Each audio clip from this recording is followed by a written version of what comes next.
मी Punjab duck आज आहे 1 September 2024। आज खांदामळ्यानं आणि उद्या पोळ्या। आपण सांगितलं होतं की पोळ्यापासून राज्यात खूप पाऊस पडणार आहे आणि मी या ठिकाणी आहे माझ्या शेतामध्ये। तर या ठिकाणी जवळपास पाऊस सुरू आहे, म्हणजे जोरदार पाऊस चालू झालाय। आमच्या परभणी जिल्ह्यात खूप रात्री 2 वाजल्यापासूनच पाऊस सुरू झालाय। कालच एक मेसेज टाकला होता की राज्यामध्ये म्हणजे बऱ्याच ठिकाणी रात्री मध्यरात्रीला पाऊस सुरू होणार आहे, म्हणून हा अंदाज लक्षात घ्यायचा। पण सर्वांना सांगू इच्छितो की राज्यात जवळपास सांगायचं झालं तर आता 1 तारखेपासून तर 4 तारखेपर्यंत जोराचा पाऊस पडणार आहे, मुसळधार पडणार आहे, म्हणून जरा काळजी घ्या। कारण की तुम्हाला एक सांगतो 1 सप्टेंबर पासून 2024 पासून हा 1 ते 5 दरम्यान सप्टेंबर पडणारा हा पाऊस राज्यभर पडणार आहे, म्हणून हा अंदाज लक्षात। आणि या पावसामध्ये विजेचा कडकडाट खूप राहणार आहे। आता दुपारनंतर 3:30च्या नंतर अशा जोरजोराने विजा कडकडणार आहेत, म्हणजे असं आवाज येणार आहे, लगेच विजा देखील पडतील, म्हणून शेतकऱ्यांनी काळजी घ्यावी। शेतामध्ये विजा चमकत असताना झाडाखाली थांबू नये, म्हणून हा अंदाज लक्षात घ्यायचा। त्याच्यानंतर राज्यात खूप जिल्ह्यात 4 सप्टेंबर पर्यंत मुसळधार पाऊस पडणार आहे। मुसळधार पावसाचे जिल्हे तुम्हाला एक सांगू इच्छितो, यवतमाळ जिल्हा, नांदेड जिल्हा, हिंगोली जिल्हा, अकोला जिल्हा, बुलढाणा, जालना, परभणी, बीड, लातूर, उस्मानाबाद, पंढरपूर, नगर, पुणे, नाशिक, धुळे, नंदुरबार, जळगाव, संभाजीनगर, म्हणजे या जिल्ह्यात म्हणजे मुसळधार पाऊस आजपासून म्हणजे 1 तारखेपासून 4 तारखेपर्यंत पडणार आहे, म्हणून सर्वांनी काळजी घ्यावी, सतर्क करावे। त्याच्यानंतर अतिमुसळधार तुम्हाला एक पाऊस सांगू इच्छितो, म्हणजे आजपासून दुपारनंतर अतिमुसळधार पाऊस पडणार आहे।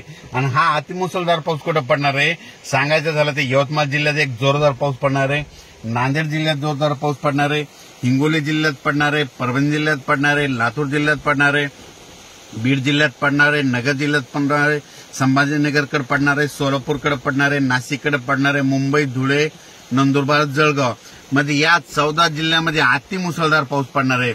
या 14 जिल्ह्यात पाऊस पडल्याच्या नंतर या 14 जिल्ह्याच्या वरी जायकवाडी धरण आहे आणि नाशिककडे अतिवृष्टी देखील होईल। नगर आणि जालनाच्या दरम्यान देखील अतिवृष्टी देखील होणार आहे, म्हणून धरण क्षेत्रातील लोकांनी, नदीकाठच्या लोकांनी काळजी घ्यावी, कारण की नदीला पूर देखील येईल, म्हणून हा अंदाज लक्षात घ्यायचा। आणि जायकवाडीच्या लाभ क्षेत्रामध्ये कॅचमेंट एरियामध्ये नाशिककडे, नगरकडे खूप मुसळधार पाऊस पडणार आहे, त्याच्यामुळे त्या नद्याला पूर येणार आहे, त्याचं पाणी जायकवाडीला येणार आहे। जायकवाडी जवळपास आजच सकाळची म्हणजे तिथून आलेल्या आकडेवारीनुसार जवळपास 85% जवळपास भरलंय आणि तिकडून आवक क्युसेसनं खूप चालू आहे, 40 का 50 हजारांना चालू आहे। त्याच्यामुळे हे जायकवाड धरण उद्यापर्यंत ते 92 पर्यंत जाईल, म्हणजे 2 सप्टेंबर पर्यंत 92 जाईल। आणि त्याच्यानंतर आणि उद्या आज रात्रीचा पाऊस पडला तर त्याच्यात पुन्हा आणखीन फ्लो जास्त वाढणार। 1.5 लाख क्युसेसनं जर पाणी आलं तर जायकवाडीचं पाणी सोडावं लागणार आहे। जायकवाडीचं पाणी सोडल्याच्या नंतर जायकवाडीच्या खाली जवळपास 12 बंधारे आहेत मोठे मोठे नांदेडपर्यंत, ते बंधारे सगळे कोरडे येतं, ते देखील हे पाणी सोडल्यामुळे हे भरून जाते आणि सगळ्या परभणी जिल्हा असो, नांदेड जिल्हा असो, जालना जिल्ह्यातल्या शेतकऱ्याला या पाण्याचा फायदा होणार आहे। म्हणून ही खास करून शेतकऱ्याची आनंदाची बातमी देखील आहे। पण पाणी सोडल्याच्या नंतर काही जणांच्या शेतात पाणी देखील जाईल, शेतकऱ्याच्या पाईपलाईन देखील आहे, त्यांनी तुम्ही आजच तुम्ही पाईपलाईन मोटर असेल तर काढून घ्या, नसेल तुमच्या वाहून जातील, म्हणून हे देखील लक्षात घ्यायचं। राज्यात हा पाऊस, राज्यातली परिस्थिती बघितली तर समजा राज्यात देशात बघायचं तर हा पाऊस तेलंगणात खूप पडणार आहे, आंध्रात खूप पडणार आहे, सगळ्यात जास्त मराठवाड्यात पडणार आहे, उत्तर महाराष्ट्रात पडणार आहे, मध्य प्रदेशला पडणार आहे, गुजरातला पडणार आहे, राजस्थान, उत्तर प्रदेश, आंध्र प्रदेश पडणार आहे। आणि तुम्हाला एक सांगू इच्छितो, हे जायकवाडी धरण आहे, हे जवळपास 85% भरलंय आणि त्याच्या कॅचमेंट एरियात बी पाऊस पडणार आहे। त्याच्यानंतर मांजरा धरण आहे, मांजरा धरणाचे कॅचमेंट एरिया म्हणजे लाभ क्षेत्रामध्ये तिकडे उस्मानाबाद तिकडल्या भागात खूप पाऊस पडणार आहे, त्याच्यामुळे नदीला पूर येणार आहे मांजरा, त्याचं पाणी त्या धरणाऱ्याला आहे। त्याच्यानंतर सिद्धेश्वर धरण जवळपास 60 का 62% झालेलं आहे, तर त्या सिद्धेश्वर धरणाच्या लाभ क्षेत्रामध्ये पाऊस पडणार आहे, त्याची देखील 75-80 पर्यंत जाईल। त्याच्यानंतर येलदर धरण 40-42% आहे, येलदर बुलढाण्याकडे, अकोल्याकडे तिकडे पाऊस पडणार आहे, त्याच्यामुळे लाभ क्षेत्रात पाऊस पडल्यामुळे येलदरी धरणाला देखील पाणी येणार आहे, म्हणून ही त्यांच्यासाठी आनंदाची बातमी।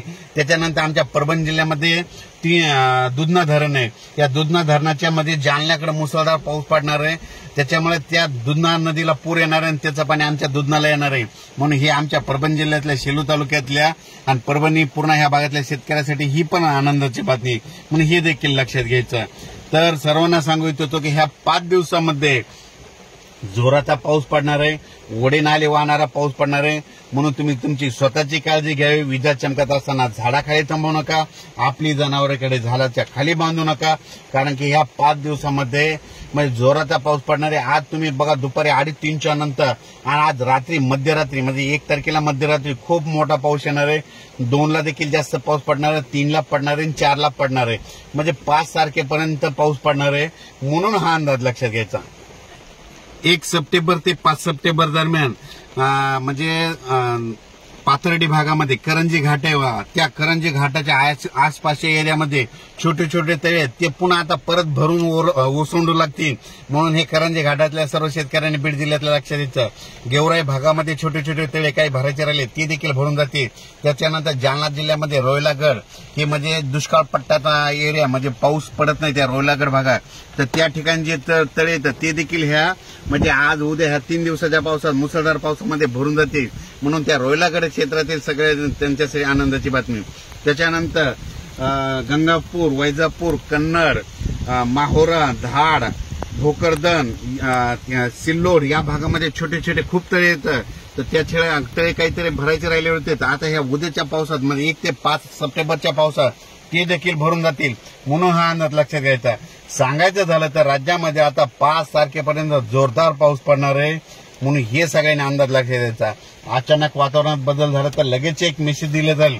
पण सर्वांना एक विनंती की विजा चमकत असताना आणि त्याच्यानंतर झाडाखाली थांबू नका. आता नदीला पूर येणार आहे, पूर आल्याच्या नंतर आगुरी इजा करू नका, पुलाच्या फरशीवर पाणी आल्यास पुढे जाऊ नका. म्हणून हे देखील सर्वांना कळकळीची विनंती आहे. आणि मी आज हे जे अंदाज दिलेला आहे हे माझ्या शेतामधून देत आहे. आणि हे परवा दिवशी आम्ही 30 ऑगस्टला आम्ही हे झाडं लावले होते. आम्हाला माहित होतं 30, 31 आणि 1 तारखेला पाऊस येणार आहे, म्हणून हे सगळे झाडं आम्ही रोडच्या बाजूला लावलेले आहेत. म्हणून हे देखील ह्या अंदाजामध्ये सांगतो. अचानक वातावरणात बदल झाला तर लगेच एक मेसेज दिला जाईल. धन्यवाद.